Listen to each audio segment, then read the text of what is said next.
Cette émission est une présentation de Thermomix Canada. Thermomix, l'appareil pour la cuisine du professionnel ou du débutant.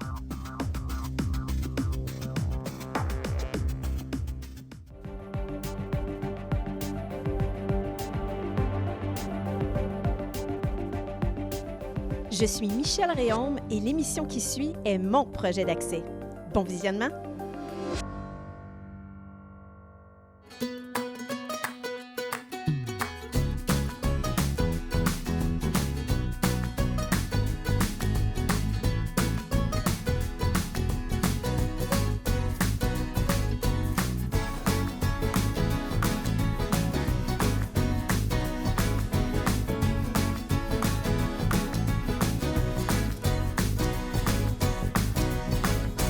Bonjour et bienvenue à Manger Santé, guide simplifié.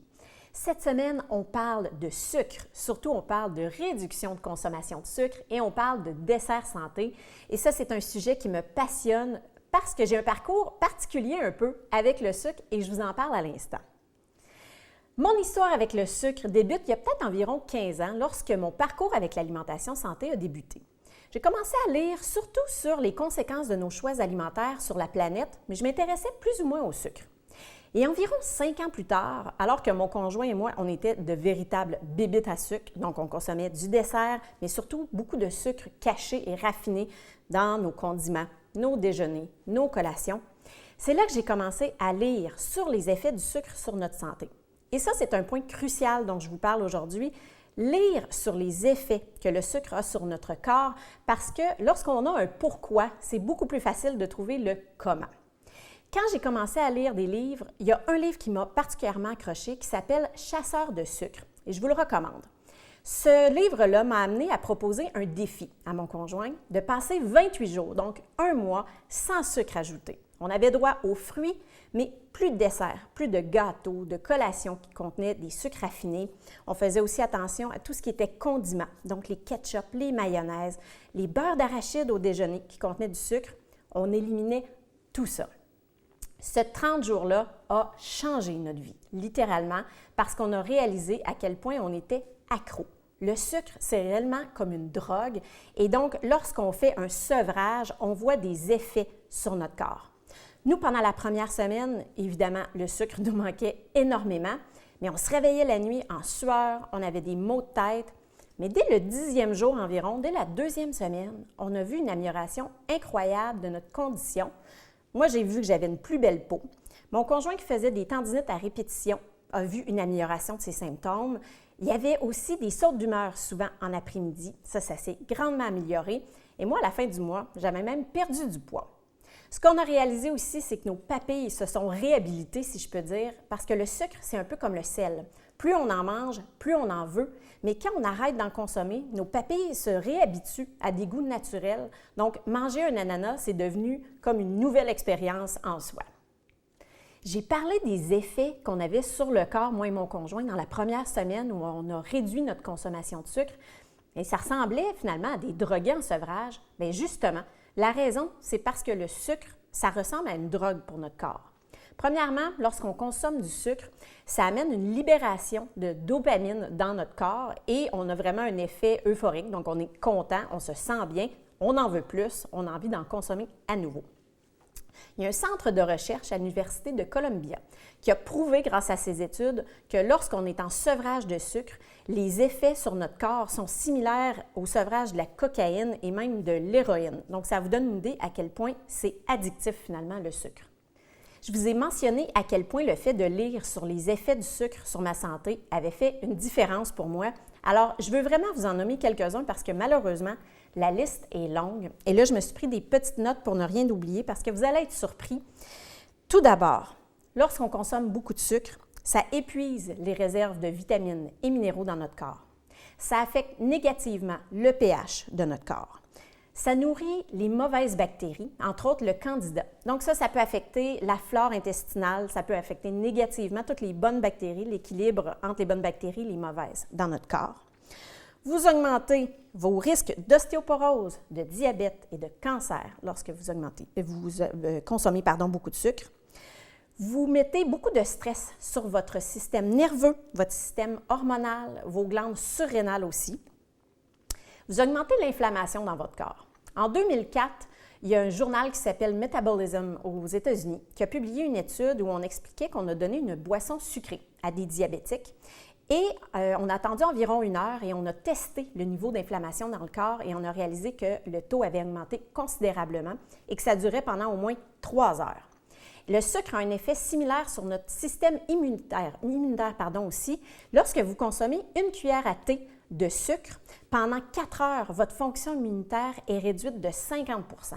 Donc, imaginez, dans le temps des fêtes, lorsque vous êtes devant la table à dessert et que vous vous gavez de sucre et que vous êtes en contact avec les enfants, les oncles, les tantes qui ont des rhumes, des grippes, non seulement vous êtes en contact avec beaucoup plus de virus et de bactéries que d'habitude, mais votre système immunitaire ne fonctionne pas pleinement. Donc, il y a des bonnes chances que rendu au jour de l'an, vous ayez un rhume, vous aussi. Autre effet, la prise de poids. Votre foie, de la façon qu'il fonctionne, c'est que c'est comme un entrepôt qui a des tablettes. Et lorsque vous mangez un surplus de sucre, on va emmagasiner le surplus de sucre sous forme de glycogène qu'on appelle sur ces tablettes-là.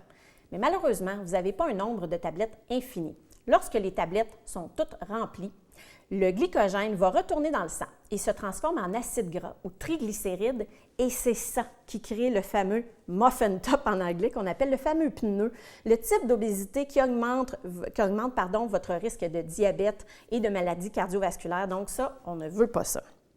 Dernier effet aussi, à la longue, l'effet yo-yo qui est créé sur vos hormones de stress, comme l'adrénaline et le cortisol, ça amène des problèmes au niveau de la concentration, de la mémoire. Donc, comme vous pouvez voir, on a une foule d'effets négatifs qui sont amenés par la consommation de sucre. Et c'est pour ça qu'aujourd'hui, on va vous proposer des alternatives que vous pouvez utiliser en cuisine lorsque vous faites des recettes et qui vont vous aider à réduire votre consommation. Alors, avant de vous proposer quelques alternatives, je veux vous glisser un mot sur les édulcorants, le fameux Splenda et cette famille-là. Et je n'en parlerai pas très longtemps parce qu'en fait, je vous dis, n'y touchez pas. Il y a un des fondateurs de la célèbre Institut Hippocrate aux États-Unis qui dit carrément que ces produits-là n'auraient jamais dû être approuvés pour la consommation humaine. On les trouve souvent dans les plats allégés, les plats minceurs, les eaux aromatisées aussi, mais c'est toxique pour votre système nerveux. Donc, je n'en parle pas plus, je vous dis seulement ne touchez pas à ça. Autre aspect que je vous mentionne, c'est que les sucres naturels que je vais vous présenter sont des alternatives intéressantes, surtout parce qu'ils vont amener des vitamines et des minéraux qu'on n'a pas avec le sucre raffiné. Mais évidemment, ce n'est pas une passe gratuite pour vous permettre de mettre plein de sucre naturel partout parce que ça demeure du sucre. Ce qu'on vise, c'est une réduction globale, mais lorsque vous faites des desserts, je vous conseille évidemment d'utiliser les alternatives naturelles que je vous présente aujourd'hui au lieu du bon vieux sucre blanc ou de la mélasse, par exemple. Alors, je débute avec le miel. Et là, je vous présente un des miels de Raphaël, des miels des Trois-Rivières. On va parler de cette entreprise-là dans quelques semaines lorsqu'on va parler des virus et bactéries, à l'automne malheureusement. Et le miel, c'est une belle alternative à cause des propriétés antivirales, antimicrobiennes, antibactériennes aussi. Donc, belle alternative, mais on le veut cru. Donc, non pasteurisé, à moins que vous ayez une raison médicale pour ne pas consommer de produits non pasteurisés, comme si vous êtes enceinte, par exemple, parce que lorsqu'on pasteurise un produit avec la chaleur, on détruit la plupart des bénéfices. Donc, idéalement, un produit non pasteurisé. Je poursuis avec le sucre de coco, qui a un index glycémique assez bas, qui est intéressant à ce niveau-là. Et en fait, c'est le nectar cristallisé de la fleur du palmier, là, du cocotier qu'on utilise. Moi, je l'aime beaucoup parce qu'il a un beau petit goût un peu grillé, je trouve. Ça fait des très, très belles recettes. On va d'ailleurs l'utiliser en partie pour notre recette d'aujourd'hui, un brownie qui est délicieux. Ensuite, sirop d'érable, un classique ici au Québec. Le sirop d'érable, par contre, a un index glycémique qui est similaire au sucre blanc. Donc, on fait attention. On ne remplace pas une tasse de sucre blanc par une tasse de sirop d'érable si on veut diminuer. On peut diminuer un petit peu. Dans les recettes, de toute façon, souvent, on nous conseille trop de sucre dans les desserts. Donc, essayez de couper, vous allez voir, c'est surprenant. Je vais vous parler tout à l'heure aussi de quelques épices là, qui peuvent nous aider. Mais on peut réduire, on peut se le permettre souvent. Le stevia, on en entend de plus en plus parler. Ici, je l'ai sous forme liquide, mais on peut aussi l'acheter en poudre. Le stevia, ce n'est pas un sucre en tant que tel, ce n'est pas une source de sucre, c'est une plante qui nous vient de l'Amérique du Sud et ça a un index glycémique pratiquement nul. Ce n'est pas calorique du tout non plus, ça ne contient pas de calories. Donc, c'est une très belle alternative pour les diabétiques. Vous pouvez mettre quelques gouttes seulement dans un smoothie, entre autres le matin, si vous voulez éviter d'ajouter du sucre dans votre café. Ça peut être une belle alternative aussi, là. Quelques gouttes seulement suffisent. Le fameux sirop d'agave qu'on connaît de plus en plus, attention, achetez-le biologique. Sinon, il peut être coupé avec des produits de moindre qualité, donc on ne veut pas ça. Le sirop d'agave a un pouvoir sucrant de 30 à 40 % plus grand que le sucre, donc on peut diminuer à la base. Donc encore là, belle alternative. Et je termine avec un qu'on connaît un peu moins, le xylitol. Le xylitol, c'est fait à partir d'écorce de bouleau, mais ce n'est pas à confondre avec le sirop de bouleau. Et encore là, on a un index glycémique qui est très, très bas. Donc, pour les diabétiques, belle option. Par contre, pour le moment, le xylitol, c'est encore un peu cher. Donc, c'est peut-être pour cette raison que c'est une alternative moins intéressante lorsqu'on fait une recette où on a besoin quand même d'une bonne quantité de sucre. Mais ça ressemble vraiment à du sucre blanc. Je vais vous le montrer rapidement là, dans ma main. C'est des petits cristaux, tout simplement. Alors, voici, on voit, là, c'est vraiment un petit cristal comme le sucre blanc. Et je vous ai parlé tout à l'heure d'épices. Évidemment, pensez à la cannelle, je fais un dégât, à la cannelle, à la cardamome, c'est surprenant aussi, à la vanille, évidemment, pour ajouter à vos recettes. Lorsqu'on diminue un peu le sucre, on peut ajouter ces épices-là, ça va nous aider à ajouter un pouvoir sucrant. Et dans vos plats salés, un truc qui est moins connu, la coriandre donne une impression de sucré. Alors, vous pouvez l'ajouter dans vos plats salés pour amener un petit goût sucré. Je vous ai parlé qu'un livre avait vraiment changé ma vie par rapport au sucre, donc je vous le conseille. Je ne l'ai pas avec moi, mais il s'appelle « Chasseur de sucre », chasseur au pluriel, et c'est vraiment une super belle référence pour comprendre les effets du sucre sur notre santé. Je vous propose quand même quelques lectures que j'ai ici. La première, là on est dans la théorie un peu plus. La première, c'est « Décrocher du sucre » du docteur Jacob Teitelbaum. Ce livre-là est particulièrement intéressant parce qu'il décrit les profils de dépendants au sucre. Parce qu'on n'est pas dépendant au sucre tous de la même façon, au niveau physiologique et même émotionnel parfois, parce qu'il y a beaucoup un attachement émotionnel au sucre. Et donc, ce livre-là décrit les différents profils de dépendants et propose des solutions pour réduire votre consommation dépendant du type de dépendant que vous êtes. Donc, moi, j'ai trouvé très intéressant. Dans le même type, dans le sens où on est dans la théorie encore, le livre « Pour en finir avec le sucre, 501 façons d'éradiquer le sucre de vos habitudes alimentaires », lui, je l'ai trouvé original justement parce qu'il propose 501 façons de réduire votre consommation de sucre. On nous parle entre autres, bon oui, des alternatives naturelles comme celles que je vous ai proposées aujourd'hui, mais on parle aussi des aliments, des oligo-éléments entre autres, comme le chrome, qui peuvent nous aider à avoir moins de rage de sucre. Donc ça, c'est très intéressant et c'est des informations qu'on rencontre moins souvent quand on parle du sucre. Naturellement sucré de Éliane Michaud. Un livre québécois. J'aime toujours vous proposer des lectures québécoises. Et d'ailleurs, je vous mentionne que moi, tous ces livres-là proviennent d'une bibliothèque. Donc, vérifiez vos bibliothèques locales.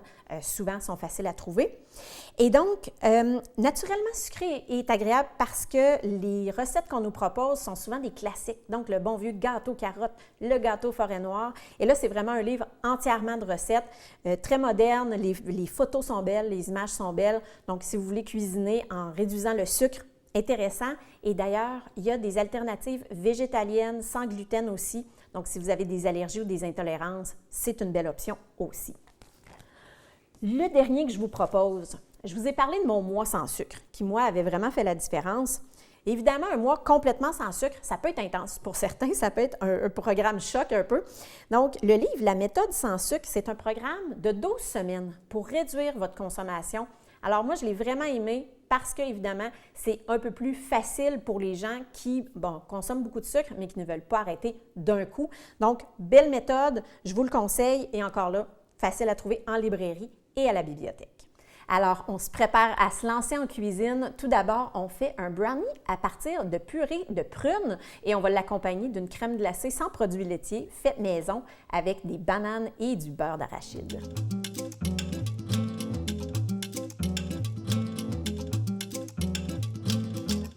Alors, c'est parti pour notre brownie. J'ai choisi un brownie parce que c'est un classique dans les desserts, évidemment, et surtout, c'est un classique qui contient beaucoup de sucre. Généralement, une recette de brownie va contenir autant de sucre que de farine. Donc, aujourd'hui, on va utiliser 2 ou 3 sucres naturels pour remplacer le sucre blanc raffiné. Et le premier qu'on va utiliser, le principal, c'est la purée de prunes. On entend parler beaucoup de la purée de dattes dans les recettes de desserts santé présentement. C'est bien la purée de dattes. Moi, j'aime beaucoup, mais je trouve qu'on goûte la date. La purée de prunes, je trouve qu'elle est un peu plus subtile. On va chercher le sucré, mais on a moins le goût du fruit en tant que tel, là, de la prune. Donc, j'ai une préférence pour la prune. Je vous explique parce qu'aujourd'hui, je vais utiliser la purée déjà faite, mais je vais vous expliquer, je vais vous donner les détails aussi sur la page Facebook là, de comment faire la purée de prunes, mais c'est très, très simple. On prend 1/3 de tasse de prunes. Là, c'est des prunes séchées. Idéalement, essayez de trouver des prunes bio. Et la raison pour ça, c'est que sinon, il va y avoir beaucoup d'huile de tournesol et même d'autres additifs parfois dans votre fruit séché. Donc, c'est pour ça que je les préfère biologiques. Sinon, évidemment, on prend ce qu'on peut trouver. Et donc, on prend notre tiers de tasse, on le met dans un petit chaudron et on va verser 1 tasse d'eau bouillante dessus et on attend environ 10 minutes. Le but, c'est de les laisser se ramollir un peu. Et ensuite, on monte le feu, on amène à ébullition et là, on oublie un autre 10 minutes. Et au bout de ce 10 minutes-là, vraiment, nos prunes vont se défaire pratiquement toutes seules et c'est là qu'on va les mettre au mélangeur. On garde environ la moitié du liquide. Donc, ça ressemble à 3 ou 4 cuillères à soupe. C'est pas très important, là, la quantité exacte, mais l'idée, c'est d'avoir la consistance d'une belle mayonnaise épaisse. On laisse aller le mélangeur jusqu'à temps que le mélange, la purée, soit bien homogène. Et là, elle est prête à être utilisée tout de suite. Moi, la recette que je vous donne, ça fait une bonne quantité. Environ 1 tasse. Aujourd'hui, on en utilise seulement 1/3. Ce que je vous conseille, c'est de la congeler. Moi, je la congèle dans des petits bacs, les bacs à glace finalement, et ensuite, je les mets dans un sac, chaque glaçon de purée de prune. Et donc, vous pouvez sortir les glaçons à mesure que vous en avez besoin. Super pratique. Donc, vous pouvez faire l'équivalent de 3 brownies, 3 fois cette recette-là, avec la quantité que je vous propose. Sinon, évidemment, vous pouvez l'utiliser pour d'autres recettes. Des muffins, entre autres, c'est super bon. Et évidemment, on a quand même la fibre de la prune, donc beaucoup plus intéressant qu'un sucre raffiné. Donc, je mets ça de côté. Et donc, on va utiliser la purée tout à l'heure, mais je commence avec mes ingrédients secs. Alors, je vais me prendre un bol et là, je viens mettre de la farine. Mon mélange de farine aujourd'hui que j'ai utilisé, c'est épeautre, à moitié épeautre et à moitié farine sans gluten, un mélange tout usage, évidemment. Prenez la farine que vous voulez, mais j'ai une préférence pour le grain entier. Essayez d'y aller côté grain entier, toujours plus santé. Ensuite, je vais venir mettre mon cacao. Vous allez avoir, comme toujours, toutes les quantités sur ma page Facebook et le site Internet de ma TV. Donc, je vais mélanger ça rapidement. De toute façon, je vais ajouter d'autres trucs tout de suite. Notre premier sucre, on en a très peu, c'est le sucre de coco dont on a parlé tout à l'heure. Donc, je mets un peu de mon sucre de coco ici. Très subtil, le goût du sucre de coco. Je l'aime beaucoup pour ça. On a un petit peu de poudre à pâte, un peu de bicarbonate de soude. Et je vous ai parlé d'épices tout à l'heure.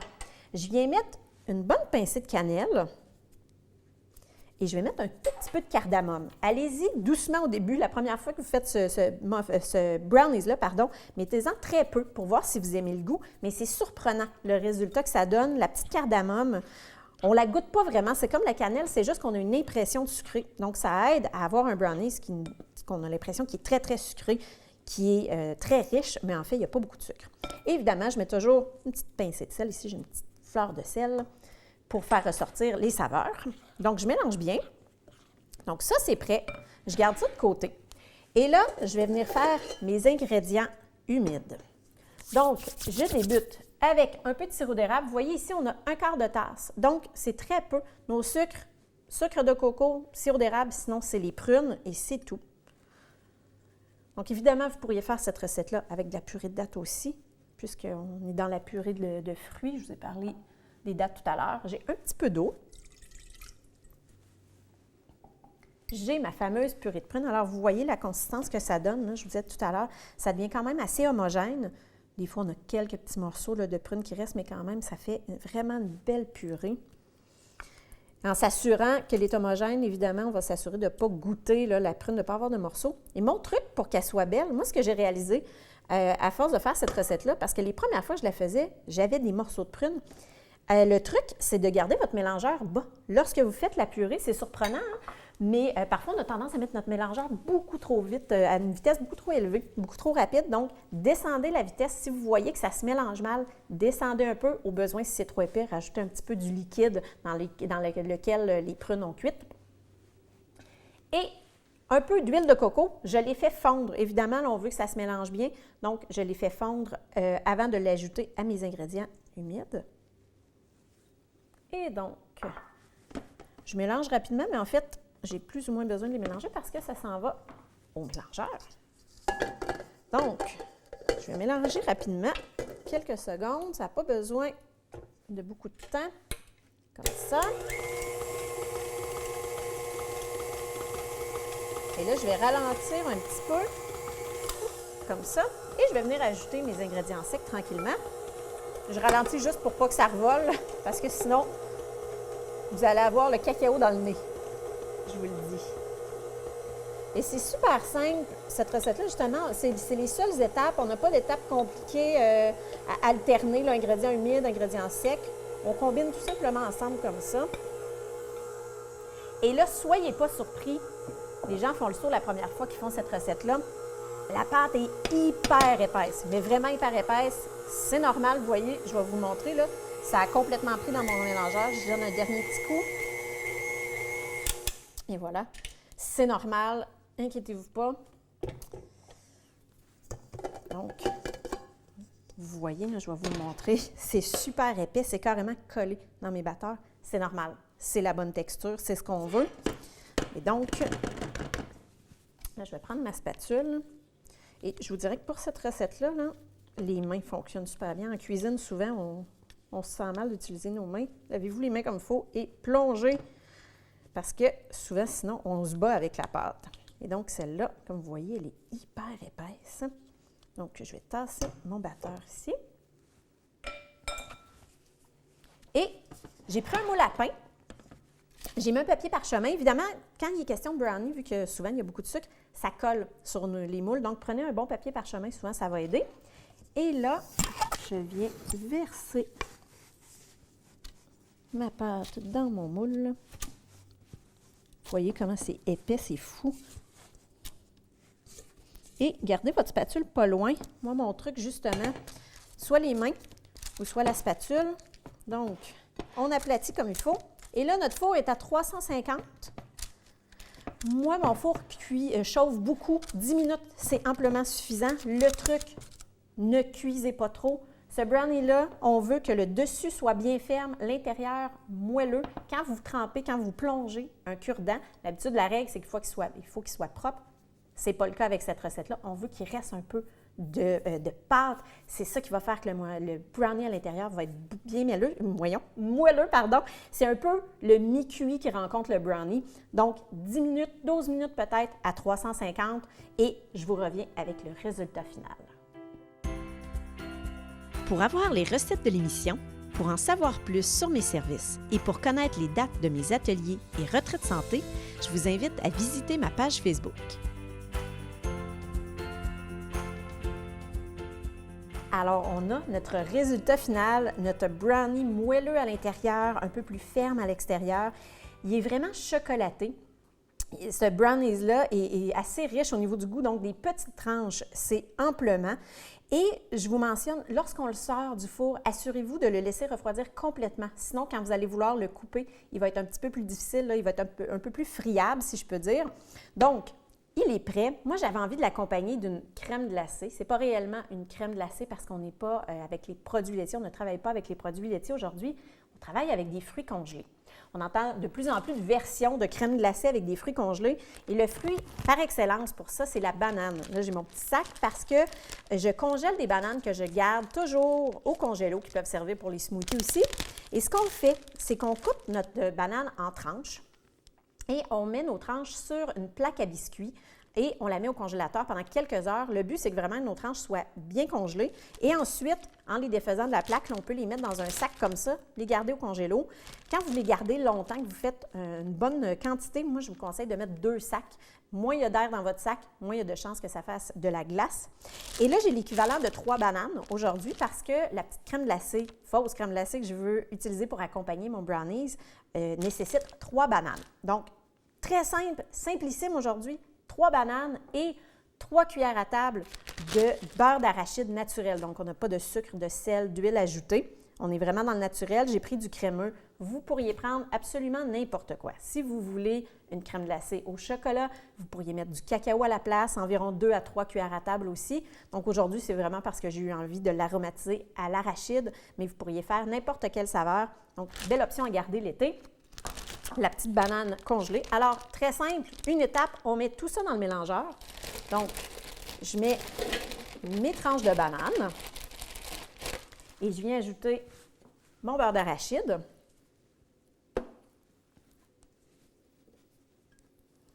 Et là, ce qu'on va faire, c'est qu'on va passer ça au mélangeur à assez haute vitesse.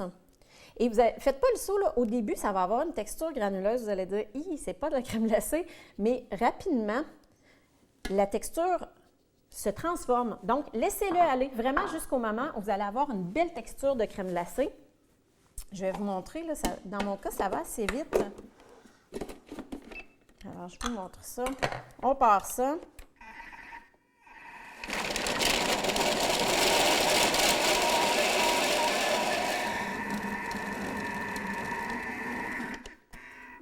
Et voilà, tout simplement. Je vous montre la texture.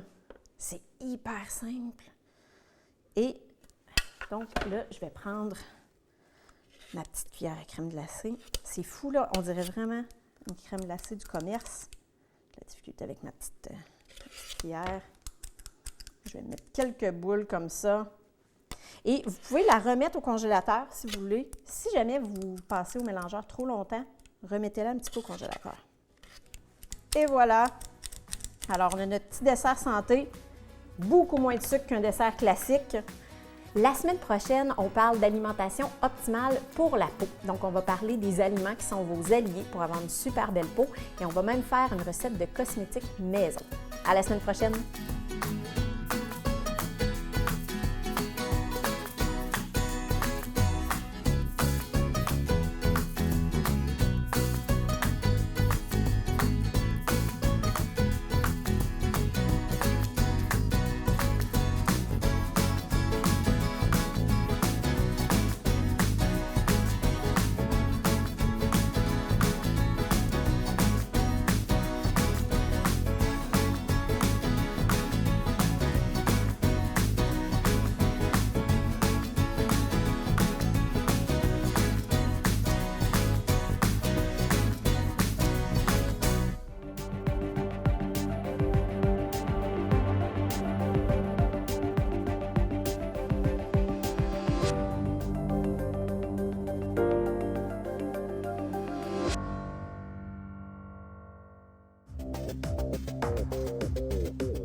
Thermomix Canada, commanditaire officiel de Manger Santé, vous a présenté cet épisode. Retrouvez plus d'informations sur thermomixcanada.ca.